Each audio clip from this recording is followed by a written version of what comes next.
அனைவருக்கும் எனது அன்பான வணக்கம்.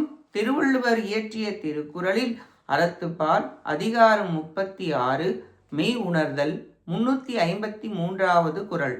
ஐயத்தின் நீங்கு தெளிந்தார்க்கு வையத்தின் வானம் நனியது உடைத்து. ஐயத்திலிருந்து நீங்கி மெய் உணர்வு பெற்றவர்களுக்கு அடைந்துள்ள இவ்வுலகத்தை விட அடைய வேண்டிய மேல் உலகம் அண்மையில் உள்ளதாகும். ஐயம் சந்தேகம் என்பது பலவாக உள்ள உணர்வு. கயிறை பாம்பாக கருதுவது, ஒன்றில் நிலையாது நிற்காது பல வகையில் பல சமயத்தை சார்வது, பல வகைப்பட்ட அறிவு, மனத்தடுமாற்றம், எது மெய் எது உண்மை என்பதை அறியாமல் இருந்தால் அது பல பிறவிக்கு காரணமாகும். யோக பயிற்சி பெற்று யோக நிலையின் முதிர்ச்சியில் நிலை ஊன்றி வர வர ஞானம் பெற தேவர் உலகம் மிக அண்மையில் இருக்கும். சந்தேகம் நம்மை பெருவீடு அடைய விடாது. ஐயம் நீங்கி மெய் உணர்ந்தவருக்கு பூமியை விட வானம் மிக மிக அருகில் உள்ளது. உலக அறிவு குறைந்து உண்மை அறிவு மிகும்.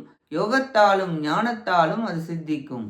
மெய் உணர்ந்தார்க்கு பூமியை விட வானம் தேவர் உலகம் மிக அருகில் உள்ளது. இக்குறளால் ஐய உணர்வும் பிறப்பிற்கு காரணமாதல் கூறப்பட்டது. நன்றி, வணக்கம்.